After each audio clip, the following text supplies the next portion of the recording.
The ego is there to tell you what is acceptable, as opposed to you finding what acceptance is. They wouldn't debilitate you. They wouldn't cause stress. They wouldn't cause anxiety.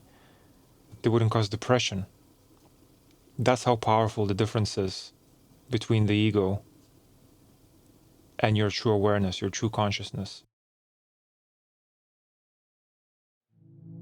Welcome to Productively Mindful. My name is Elanda Schultzes, and I make weekly videos talking about everything mindfulness and spirituality. And today, I want to talk about something that has been requested a few times. Some people ask me to talk about the difference between what the ego is and what the true you is, I guess, so to say. But before I do, I want to make a few announcements. Last week on Thursday, I appeared on a podcast, which is hosted by Gary Lee Haskins, I believe. I'm not sure if that's how you pronounce his surname. I didn't ask him, but I believe it's Gary Lee Haskins.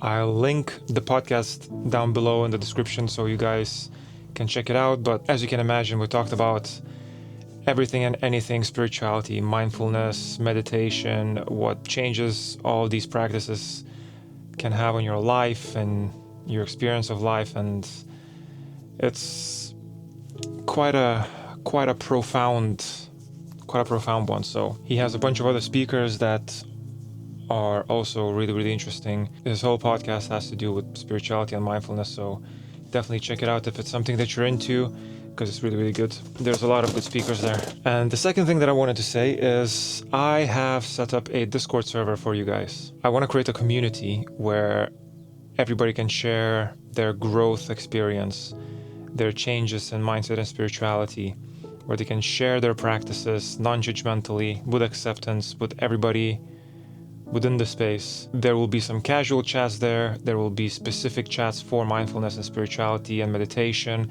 sharing your playlists if you meditate with music or ambient noise or whatever it may be. There's a bunch of things that I want to do with it. But most importantly, I want to create a community that focuses on being non-judgmental, present, and supportive towards everybody, where I will be a big part of as well. I want to help people on the community achieve basically a life that everybody should be living. So if you want to join my Discord channel, there's going to be a link below you can click on and simply join. Another thing when it comes to Discord is if anybody's willing to volunteer and give me some guidance on how to set up a Discord channel that's enticing and interesting and has challenges and events and whatever, a good Discord channel, then definitely drop me a message on my socials or drop me an email. And yeah, if you're willing to help, I would highly appreciate it. And lastly, I want to see how Discord grows, but I'll leave you with a slight teaser. There's something that I am planning to do once we achieve a certain threshold, and that threshold will depend on how fast the channel grows, the Discord server grows. So join the Discord server, and within time I'll tell you exactly what that challenge is. Back to what I wanted to talk about, and this is not the best environment. I apologize. It's an absolute tip back here because I'm still working on renovating the van, as I have been for the last almost year. But we're almost done. We're close. By the end of this month, I'm hoping it's going to be done. And we will be on a journey of adventure, exploring the world. But anyway, back to the topic. What is the difference between the ego and your true self? One way to look at it is the ego is created by you, and you are created by creation. The ego is an amalgamation of your experiences, emotions, events that happened in the past that you have not come to terms with, did not accept them, did not observe them non-judgmentally, and you just store them away somewhere within you. And those events, those experiences, those emotions resurface when something similar happens and triggers them. And they hurt. They make you feel pain. They make you feel discomfort because you already pushed them away, because you haven't dealt them, and it was much easier to just push them aside. You keep doing that as opposed to overcoming them and dealing with them as you should. Your true self is a non-judgmental, fully aware, fully conscious entity that's within you, that has limitless energy, that has limitless potential, and is unconditionally supported by the universe. Now, that's not to say that you're not unconditionally supported by the universe as is, because we all have been created equal, but we have all chosen to build a shell around our true self through the help of building that ego. There's a lot of reasons why that happens. Most importantly, it happens because we're not willing to deal with what arises in the moment. We time travel, we try to predict the future, which is fiction. We try to overcome the past, which is out of our control. We do these things to satisfy the ego. We make our mind work overtime to make sense of what's happening and to make things materialize in our experience based on what we think is comfortable and acceptable. Now, I'm not saying not having things, not doing things, not completely isolating yourself and living in the mountains is the way forward so you can completely disassociate from your ego. That's not the case. There's a lot of creature comforts that we have these days that make life a lot easier. For example, something as simple as a dishwasher, right? As opposed to spending time washing the dishes, a dishwasher, you just drop the dishes in there, the dishwasher is going to do the job for you, and you can spend that time doing something else. Perhaps meditate for 5 or 10 minutes. But regardless, this is just an example of what creature comforts are. They give us more time to do the things that we want to do. Be it mindfulness, spirituality, working towards a goal, or some sort of a purpose.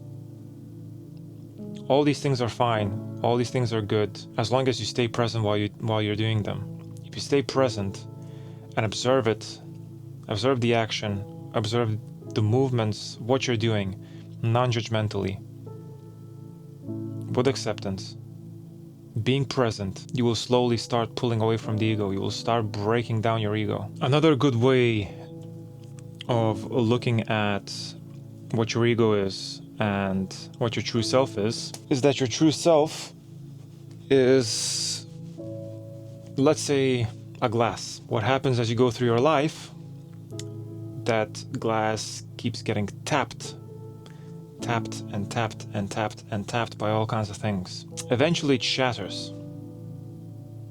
It shatters into many, many pieces. But what your ego tries to do, your ego tries to glue that glass back together.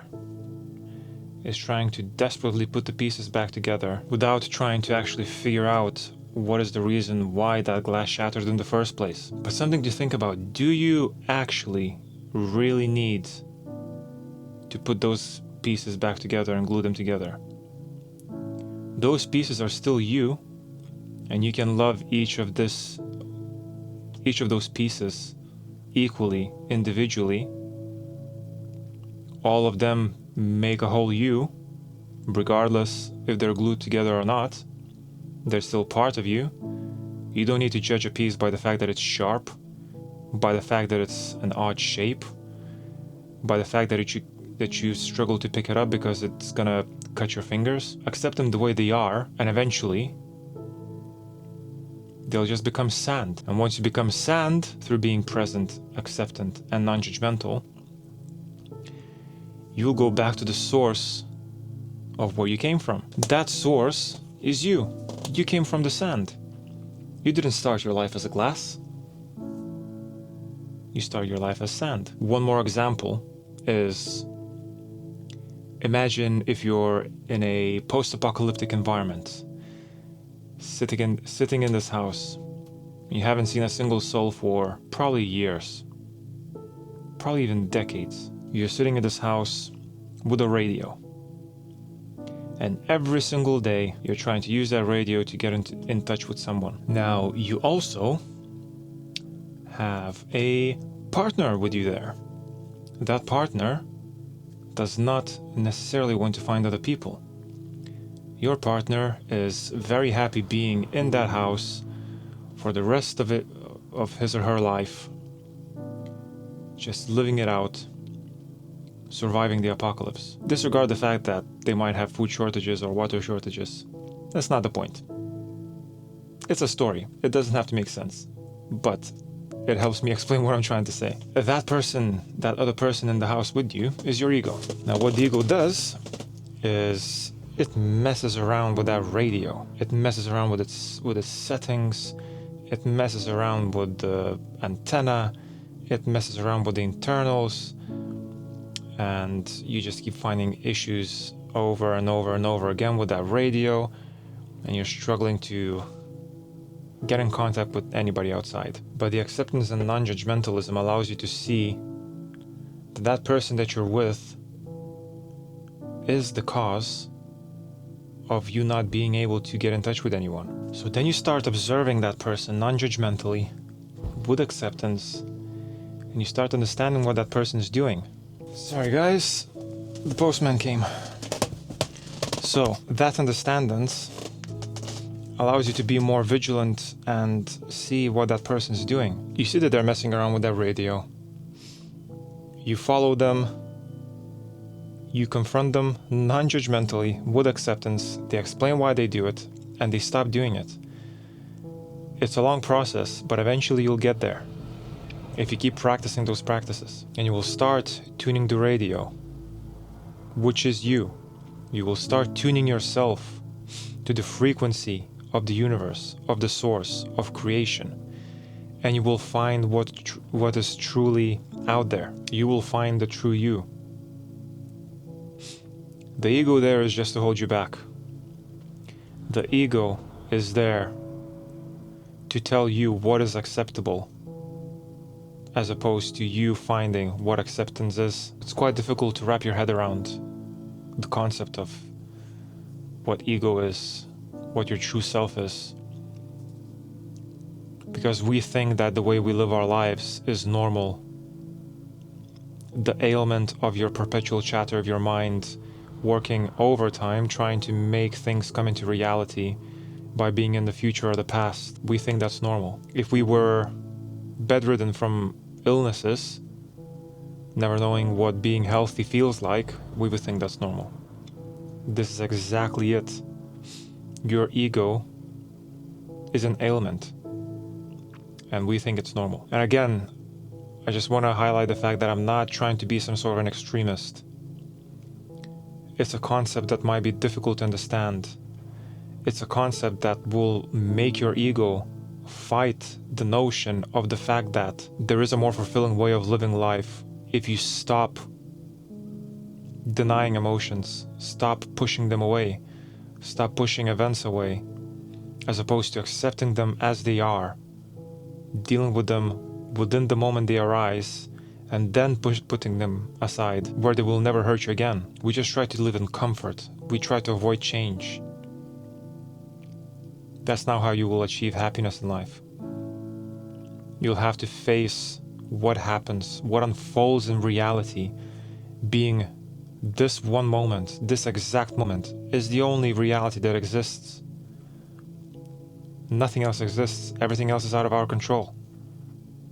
So control the only thing that you can control, which is now. Your ego doesn't know how to control now. That's why that chatter in your mind is always thinking about the past or the future. Even if it's thinking about now, it's thinking about it judgmentally without acceptance. You might have glimmers of happiness here and there. Happiness comes through accepting the present moment. Just think about it. You're happy because you accepted the present moment. Acceptance comes from your inner being, your consciousness, your awareness. Now imagine if that happiness that you experience for whatever reason, whatever happened, you're extremely happy. Imagine if you could be that 24/7. Bad events wouldn't affect you as much. You would still feel emotions, but the emotions wouldn't govern your life. They wouldn't debilitate you. They wouldn't cause stress. They wouldn't cause anxiety. They wouldn't cause depression.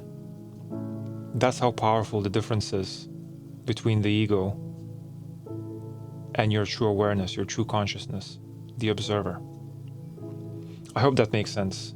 If you do have any questions, drop a comment below and I will make sure to answer as many comments as I can. I also want to bring to your attention that there are still some spaces left for free 1-hour chats with me, where we will discuss anything mindfulness and spirituality and help you overcome any issues that you have in your journey. If you want to book any of the available slots, there's a link tree below. If you click on that, you'll find the booking link there. All of those links will be on the Discord as well, so if you want to join the Discord channel, feel free. You can check out all the links there. All my socials are there as well. Other than that, if you did enjoy the video, please click like and share the video. If you want, leave a comment and I'll try and respond to it if I can. We're almost at 3,000 subscribers, which is incredible. It's absolutely mind-blowing. I do really hope that this community keeps growing and that we do create a community of very lovely people that push each other to create happiness and joy and fulfillment in our lives. That is the goal. That is the goal in life, to create happiness, joy, And fulfillment. I don't know why that voice came out, but anyway, this has been Yolanda Schultzes from Productively Mindful. I love you all and I will speak to you all next week. Goodbye.